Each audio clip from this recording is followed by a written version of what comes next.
and welcome to another edition of Tuesdays with the Disability Policy for All. Today I have the great fortune to be talking to Jennifer Mathis, who is the Policy Director here at Babylon Center for Mental Health Law. And also she's the co-chair of the Consortium for Citizens with Disability Rights Task Force. Today we're going to be talking to Jennifer about mental health issues. So welcome, Jennifer. Thank you. What bills are being considered right now to address the mental health issues? And can you give us some details about what is in there? Sure. Then? So there's a lot of bills that I guess touch in some way on mental health, and so what I think maybe makes sense is to talk about the two big ones that are out there right now. They're the ones that are moving and the ones that everybody's paying attention to. So there's one in the House and one in the Senate, and they're both supposed to be comprehensive, which means they touch on a lot of different things. They're big bills. They're not just on one narrow issue.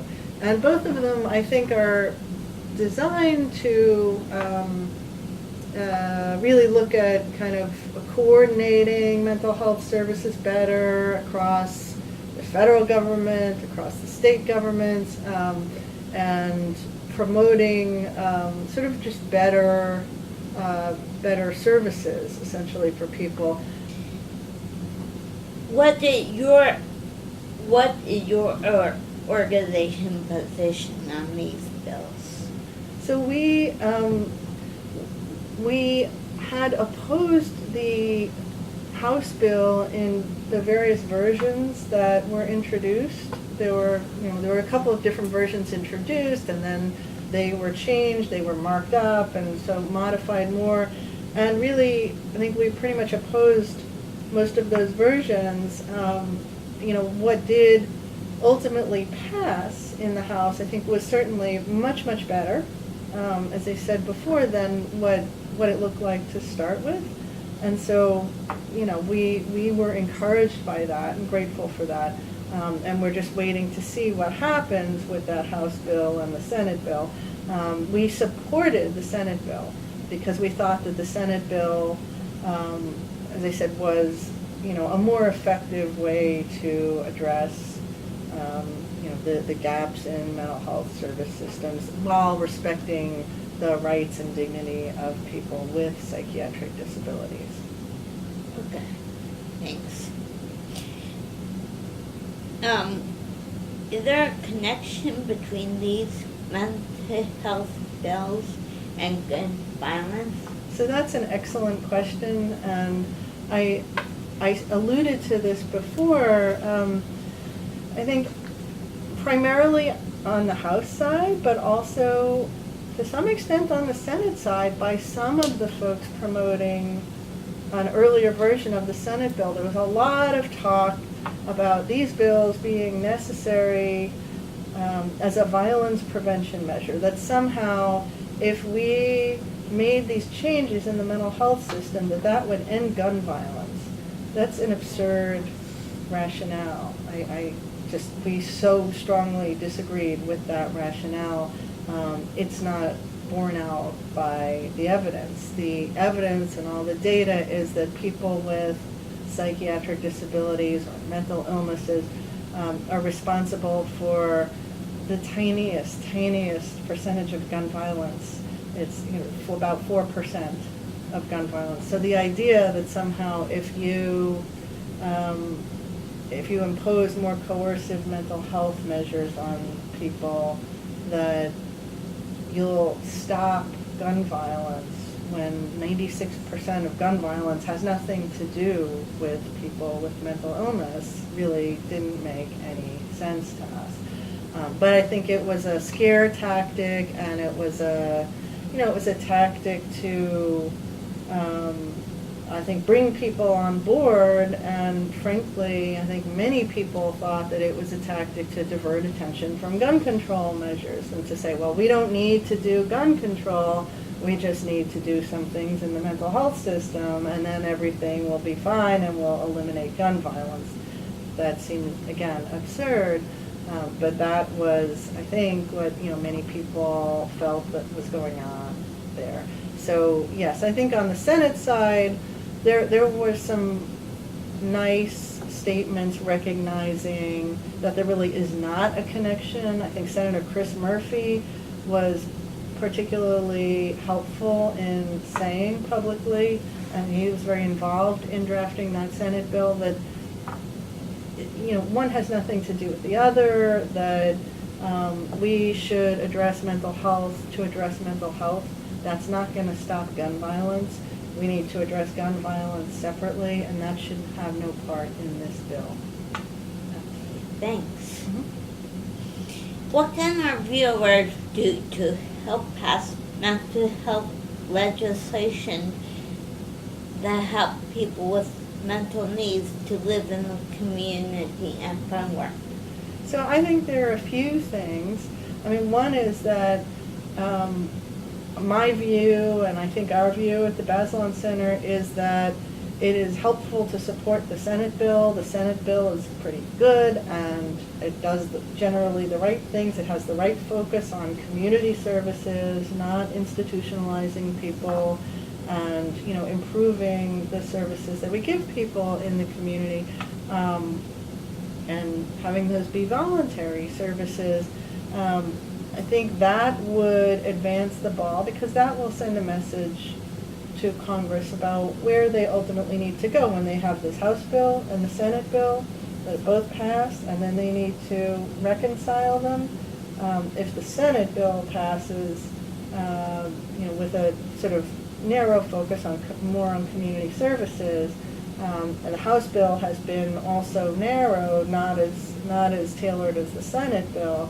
But we hope that the Senate bill will really, I think, set the tone for what happens.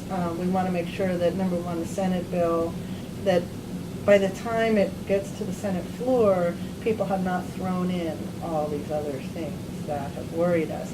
So that's the first piece. And then when it does pass, and there's an effort to bring the House and Senate bills together and try to come up with something reconciling the two of them, that we stick with the measured approach of the Senate bill, and we don't follow some of these more controversial provisions in the House bill. So I think if people support the Senate bill and they call their senators and they say, we would like you to support the bill is 2680, S 2680, the Mental Health Reform Act. We would like you to support that bill, but we'd like you to support it with no changes, like as it is, no amendments, because we think it is good as it is, and we think that it's appropriate that it avoids some of these controversial measures that have bogged down other bills. That would help. So that's, I think, one thing that people can do. Another thing that people can do is, frankly, there are some other bills around, the Disability Integration Act, which I think, incorporates mental health. It's not limited to mental health, but it really, it promotes more community integration. It sort of builds on Olmstead. And so, I think supporting the Disability Integration Act would help promote community integration, including in mental health. And frankly, other things that haven't been introduced yet, but people should always be looking for sort of the connection in mental health to community integration. I think that often, and I'll talk about this a little bit later, people don't see the two as connected. People don't think of mental health in the same place as they think of community integration, and they think of mental health as just somehow about quote-unquote treatment and clinical symptoms, and that's it. And so, when there are bills that are, say, Medicaid bills that are designed to promote, encourage states to do more community services in their Medicaid programs. And mental health is not so much waivers usually, but other options. You know, we should promote that, and we should promote mental health being part of those bills too. So I think that's an important thing, is every time there are those community integration opportunities, we should make sure that they include mental health and support mental health being part of them. Thank you. And actually, we're working on doing an interview with one about the disability integration act. So Great. that's perfect Yep. to talk about. Is there anything else that you would like to share with the audience about mental health? So this is where I guess I would say I would expand a little bit on this point I was just making about mental health being part of disability rights and part of community integration and Olmstead advocacy. And of course it has always been part of Olmstead. In fact, many of the Olmstead cases that have been brought have been around people who have mental health issues. But I think when you hear people talk about mental health on the Hill, in these public policy debates, in the newspapers, often they're not thinking about it as a disability rights issue. It seems to be very focused on what are people's symptoms and can we get rid of their symptoms? Can we make sure that they're not in the hospital tomorrow, or that they stay in the hospital and are not on the streets? And it's not very focused on ensuring that people have ordinary lives where they can make their own choices and live with dignity, live like everybody else does. You know, when people are thinking about services, when they talk about, quote unquote, you know, the biggest problem with mental health is there isn't access to treatment, I think they need to think about what type of treatment are you talking about? Are you talking about community integration, including housing supports, housing subsidies and supported housing, supported employment services, peer support services, peer crisis respites, if people need it, mobile crisis teams? Are you thinking about those sort of things, or are you just talking about people taking the pill? And so I think, you know, integrating those two ideas is really important. People should remember mental health is part of disability rights, and all the concerns that we have about people with disabilities being able to live in their own homes and have a job and have a family and have a regular life that has the same kinds of things everybody else has applies also to people with mental illness, even though sometimes the public dialogue forgets that. Thank you. If you have any questions about this or any other issues, policy issues, please go to the AUCG webpage and look for this week's In Brief.